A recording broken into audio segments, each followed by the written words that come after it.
Yo, what's going on, everybody? Welcome back to the channel. I hope you're having a great day, and welcome to day 10 of reading 101 essays that will change the way you think. Shout out to Brianna West, as always, for the book, and today's title is Breaking Your Upper Limit and How People Hold Themselves Back from Real Happiness.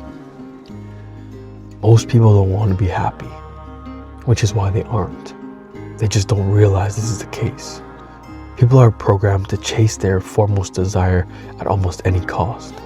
Imagine the adrenaline-fueled superhuman powers people develop in life or death emergencies.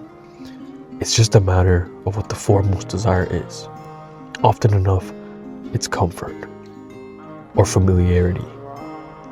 There are many reasons people thwart the feeling of happiness, but a lot of them have to do with assuming it means giving up on achieving more.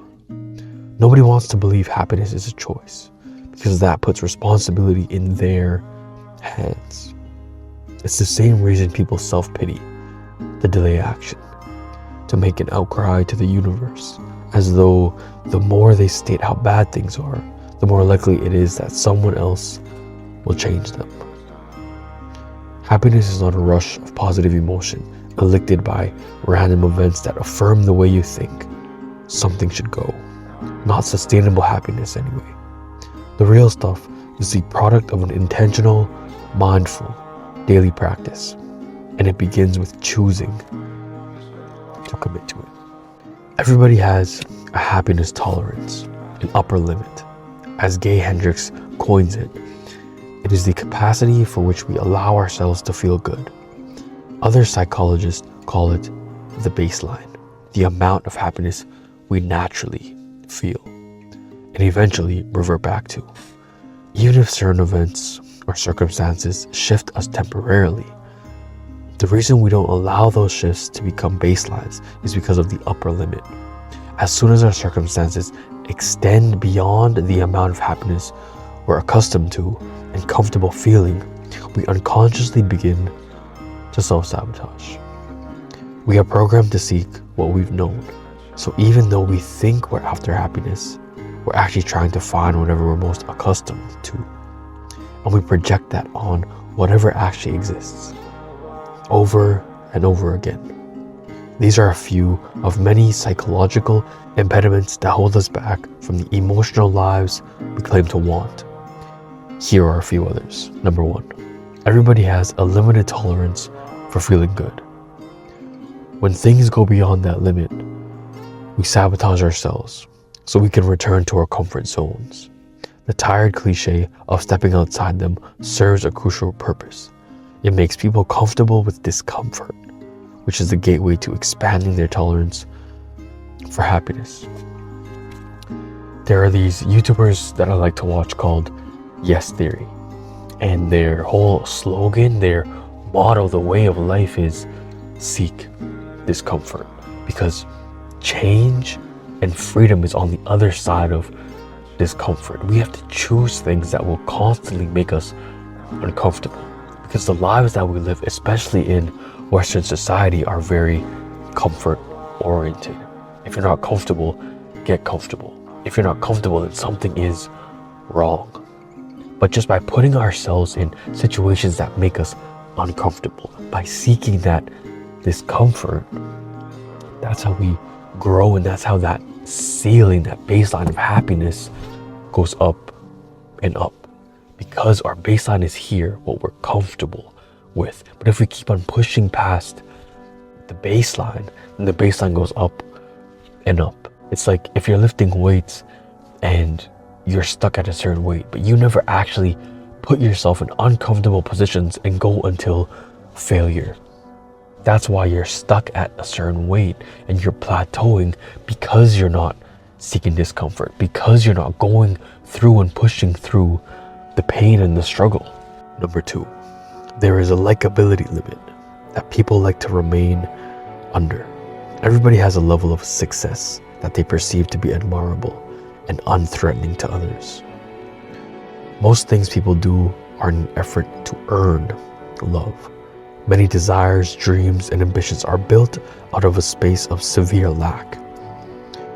It's for this reason that some of the most emotionally dense people are also the most successful. They use their desire for acceptance, love, wholeness as fuel for better and for worse. The point is, once people surpass the point at which they think people will judge and ridicule them for their success, as opposed to praise them for it, they promptly cut themselves off, or at minimum, severely downplay / minimize it, so as to keep themselves in good standing with those from whom they desire approval. It's ultimately not that people value ego and material over love, but that they think those things will earn them love.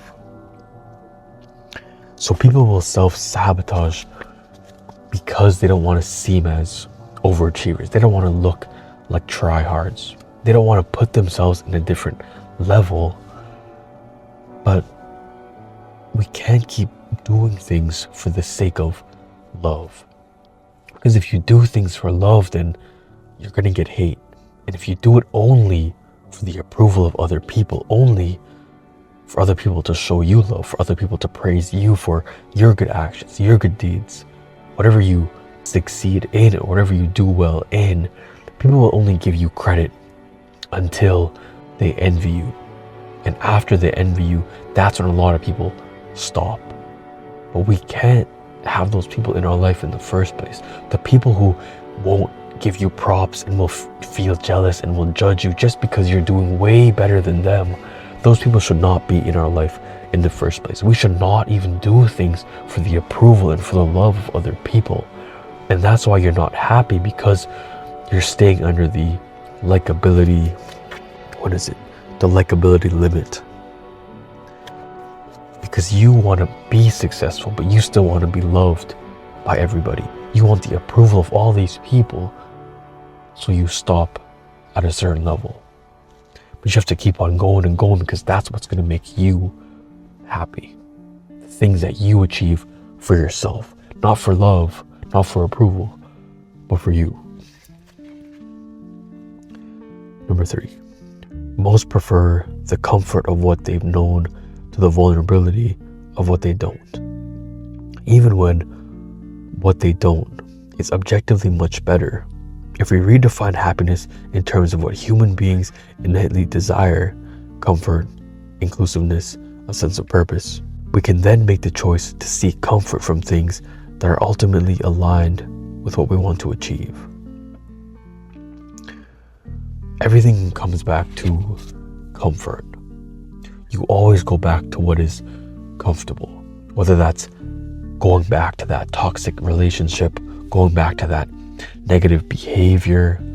You go back to those things because you find comfort in it. It's like comfort food, right? Comfort food for a lot of people is junk food. Comfort food for a lot of people is food that they've known since they were kids. You grew up eating a certain meal, that's your comfort food.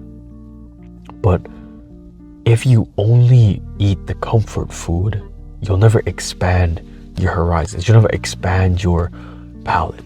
And it's the exact same thing with experiences in our life.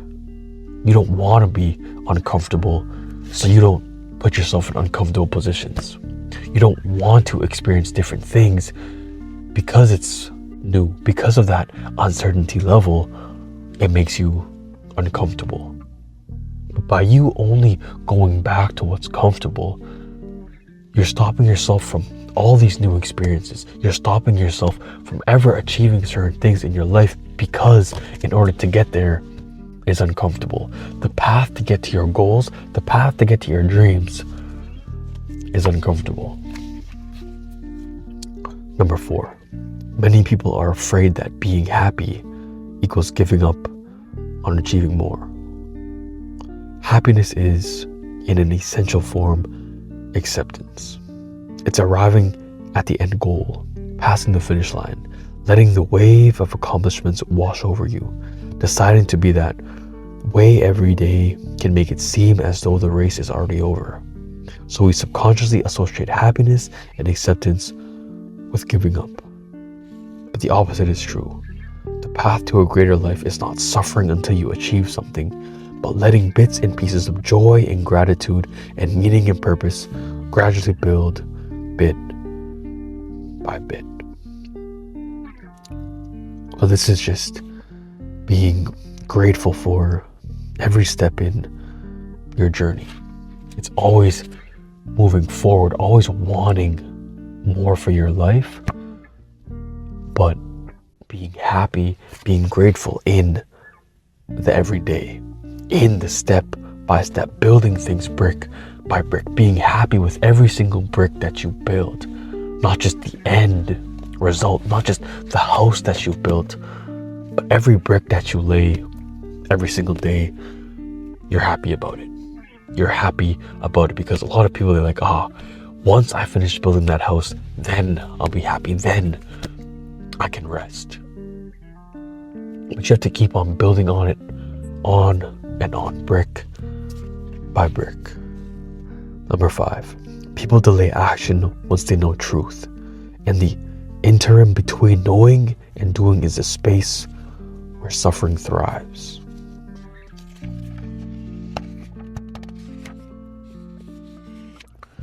Most of the time, it's not about not knowing what to do or not knowing who you are.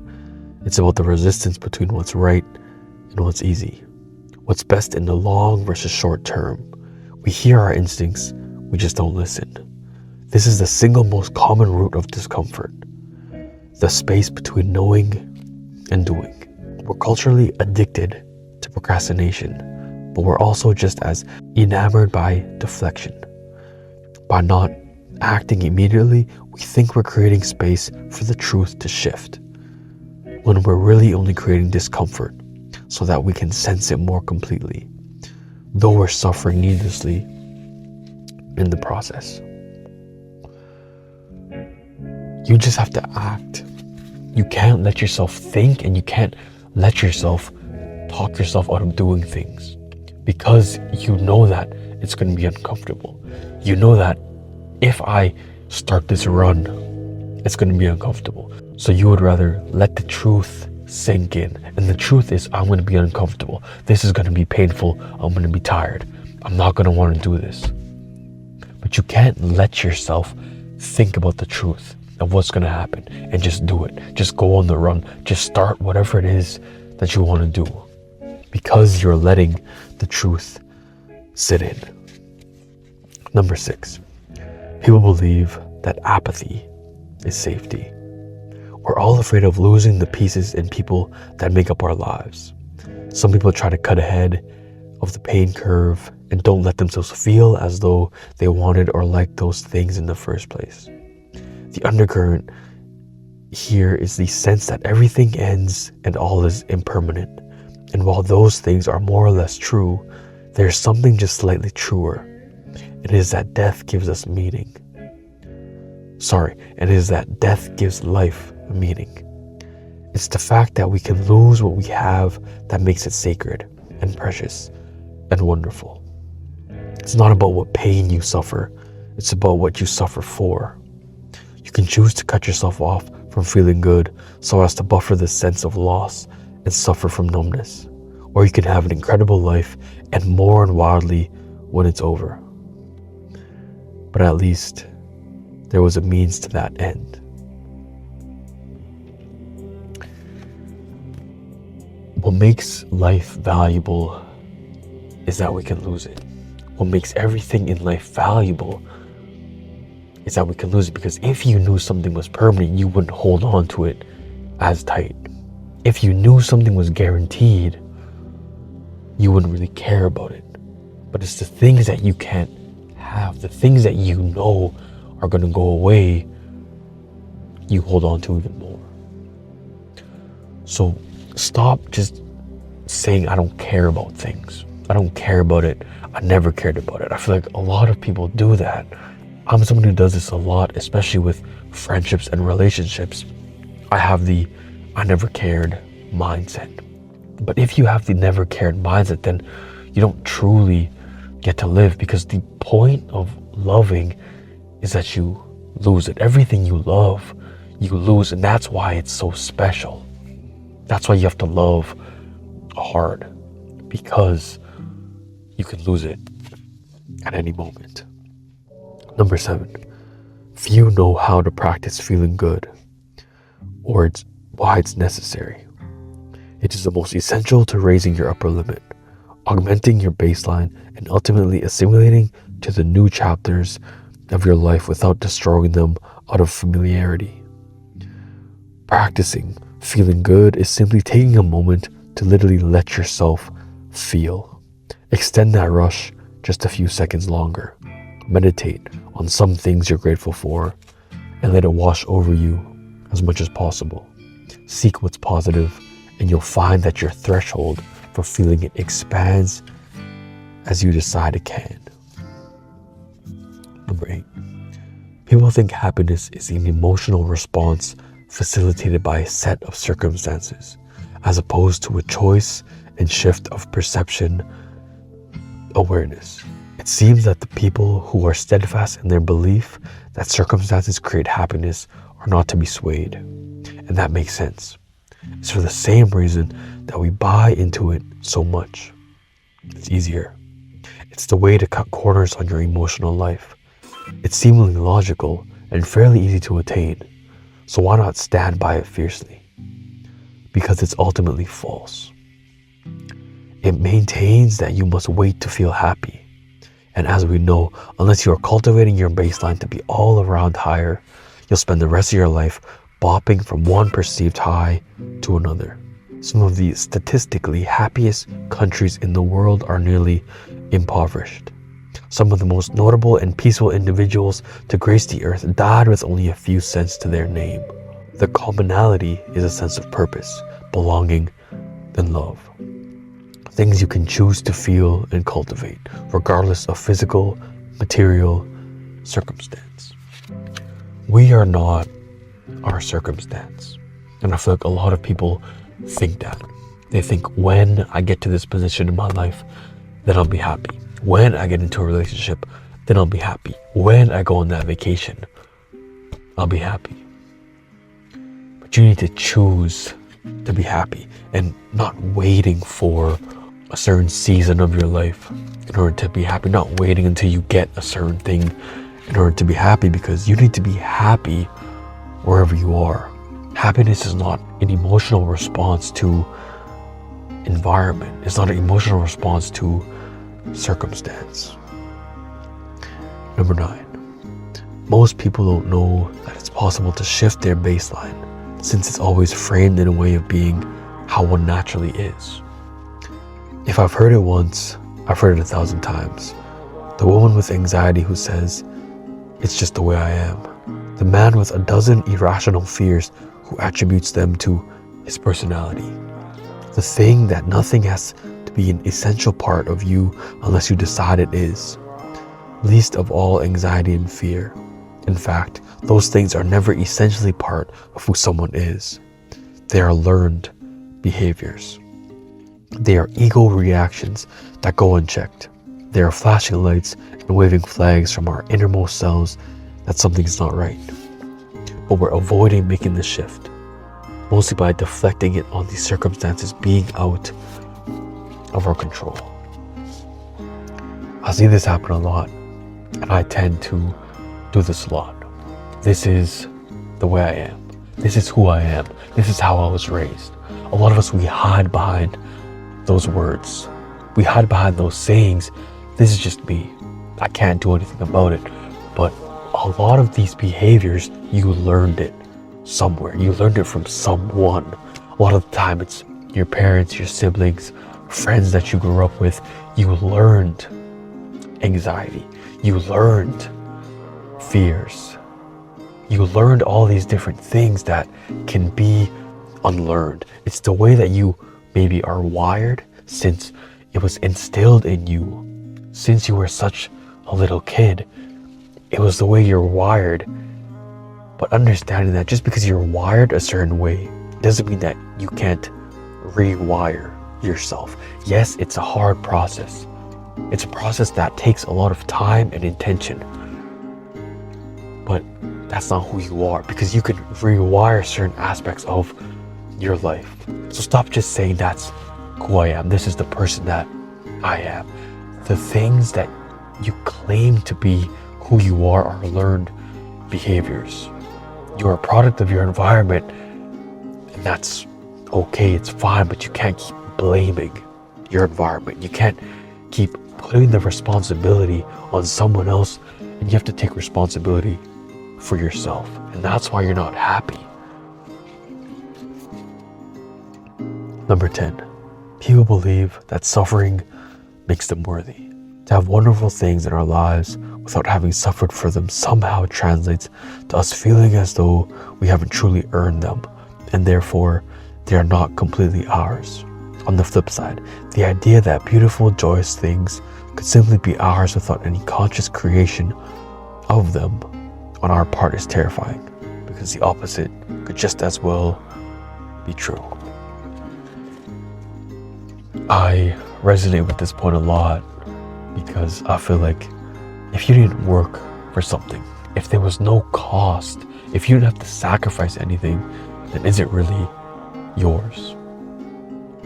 And do I truly agree with this point? I don't know, maybe. But I feel like you earned it more when you had to suffer for it, when you had to put in so much effort and so much work into something. It just feels so much better because you deserve it. And maybe I don't agree with this. Maybe I don't agree that things that are given to you don't mean as much, because I'm not going to hold on to something as much because I don't know what it really took to get it.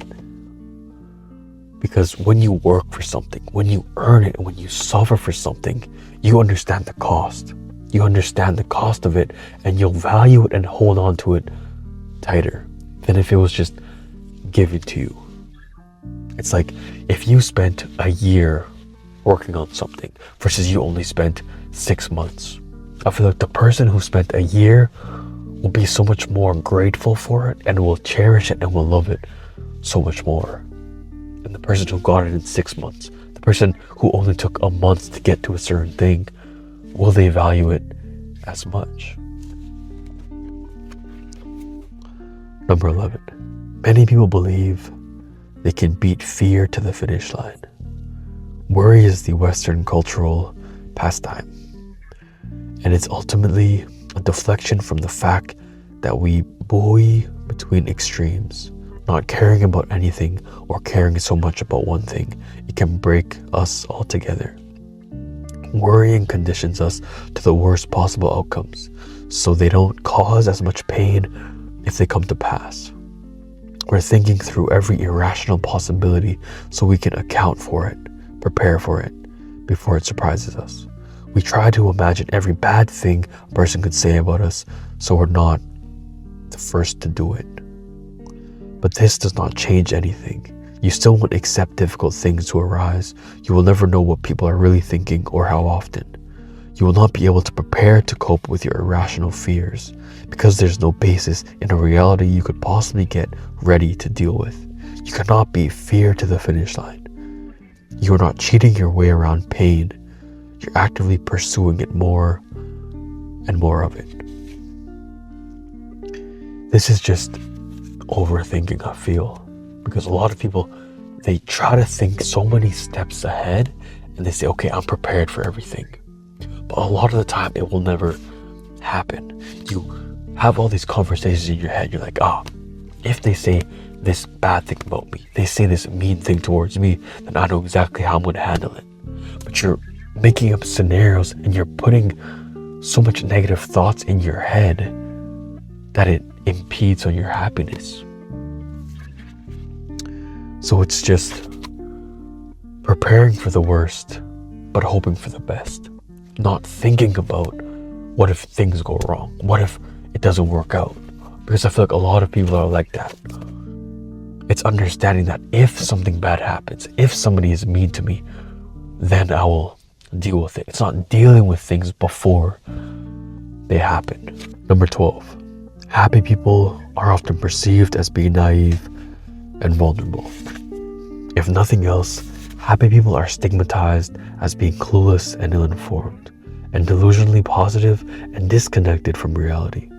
But the only people who perceive them that way are people who do everything in their power to justify the negativity in their lives they feel they cannot control. It is people who don't choose a better life that are naive and truly vulnerable. As happy people may lose everything they have, but people who never choose to fully step into their lives never have anything at all. We need to choose happiness, because I feel like a lot of people, they'd rather choose to be comfortable. They'd rather choose to sit in their sadness and their despair.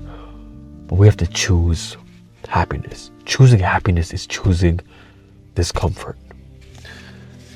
And a lot of us, we don't want to be uncomfortable. We don't want to go down the hard path, to choose struggle. But the only way that we'll keep on being happy, the only way that happiness will be a long-term thing, is if we choose the path of most resistance. Because I feel like society now, all of us, we want to be comfortable. But things that are comfortable are not always good. And that's why you're not happy, because you're going back to these things that you're comfortable with, these negative things. Some of my favorite points of this chapter was probably, I don't know if this is one of my favorite ones, but the people believe that suffering makes them worthy. Point 10, where it's things have to be earned. I don't know if that's one of my favorite ones, because I don't really agree with it, but it was one of them that got me thinking the most. I think number 8 is a good one. People think happiness is an emotional response facilitated by a set of circumstances, as opposed to a choice and shift of perception / awareness. That was one of my favorite ones. The how one naturally is also a good one. Number 9. This is just the way I am. That's not the way you are. It's not. It's just behavior that was learned. That's a good one. Those are probably my favorite ones in this chapter. Well, the likability limit one is also good.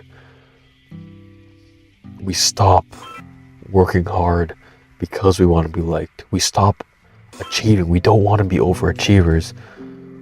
We don't want to be seen as a tryhard, because we know people won't like us anymore because of the amount of success that we're getting. So I'd like to hear what your favorite ones were in the comment section. Whatever your favorite point was, just comment down and just a little why. Why was it your favorite? So the title of tomorrow's essay is The Happiness of Excellence. I hope you enjoyed this video. I hope you have a great rest of your night. And I'll see you tomorrow for day 11.